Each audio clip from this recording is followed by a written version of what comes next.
السلام علیکم دوستو، آپ دیکھ رہے ہیں وائس آف فلاح۔ بسم اللہ الرحمن الرحیم۔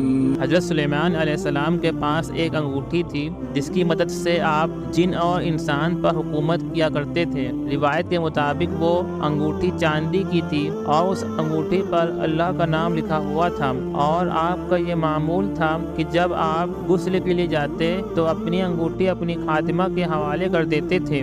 ایک دن معمول کے مطابق آپ غسل کے لیے تشریف لے جا رہے تھے تو آپ نے اپنی انگوٹھی اپنی خادمہ کے حوالے کیا۔ کچھ دیر کے بعد ایک شیطان جس کا نام سخر تھا آپ کی شکل میں آپ کی خادمہ کے پاس آیا اور وہ انگوٹھی لے لی۔ انگوٹھی کا اس کے پاس جاتے ہی حضرت سلیمان علیہ السلام کی ساری طاقت اور قوت اور اقتدار شیطان کے پاس چلا گیا، اور سلیمان علیہ السلام کو لوگوں نے پہچاننے سے بھی انکار کر دیا۔ جب آپ لوگوں کو یہ بات بتاتے کہ میں ہی سلیمان بن داؤد ہوں تو لوگ یقین نہیں کرتے اور آپ کا مذاق اڑاتے تھے، لہٰذا آپ سمجھ گئے کہ یہ اللہ کی طرف سے آزمائش ہے، اور اس لیے آپ سب کچھ چھوڑ کر شہر کے باہر نکل گئے اور روزگار کی تلاش کرنے لگے۔ آپ کو راستے میں ایک گھر ملا۔ بھوک اور پیاس اور گرمی نے آپ کا برا حال کر رکھا تھا۔ آپ نے اس گھر کا دروازہ کھٹکھٹایا۔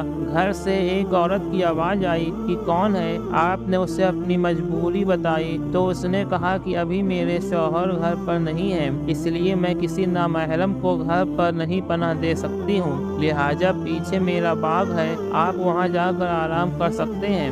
جب میرے شوہر آ جائیں گے تو میں ان سے اجازت لے لوں گی۔ تو حضرت سلیمان علیہ السلام اس کے باغ میں جا کر آرام کرنے لگے، اور پھر آپ کو نیند آ گئی۔ اتنے میں ایک کالا سانپ آیا اور آپ کے چاروں اور گول چکر لگانے لگا، گویا وہ آپ کی حفاظت کر رہا ہو۔ اتنے میں اس عورت کا شوہر بھی آ گیا، اور اس عورت نے اس مہمان کا ذکر اپنے شوہر سے کیا۔ اس کا شوہر باغ میں گیا اور وہاں کا نظارہ دیکھ کر حیرت میں پڑ گیا۔ پھر اس نے حضرت سلیمان علیہ السلام کو بیدار کیا اور کہا، اے نوجوان، یہ ہمارا گھر ہے اور آپ یہاں پر جب تک چاہیں رہ سکتے ہیں، اور میں اپنی بیٹی کا نکاح آپ سے کرنا چاہتا ہوں۔ پھر آپ علیہ السلام نے اس کی بیٹی سے شادی کر لی اور اس کے یہاں 3 دن تک قیام کیا۔ پھر آپ روزگار تلاش کرنے نکل گئے۔ راستے میں کچھ شکاری نظر آئے، آپ نے ان سے اپنے لیے کام طلب کیا تو ان لوگوں نے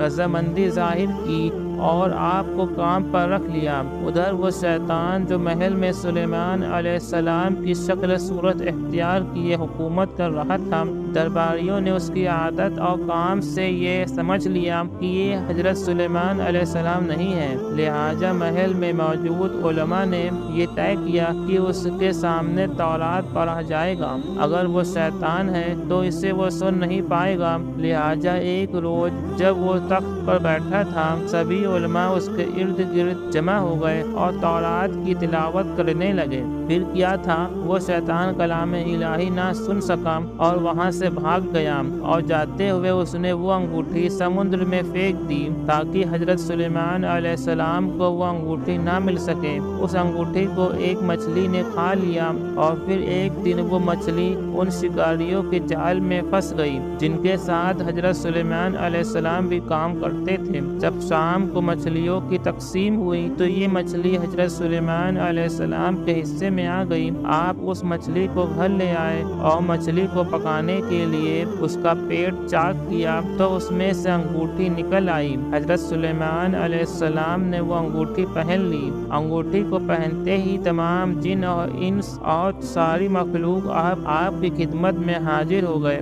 اور آپ کی اطاعت پر آمادہ ہو گئے۔ آپ نے اللہ کی بارگاہ میں سجدہ شکر ادا کیا اور پھر سے حکومت سنبھال لی۔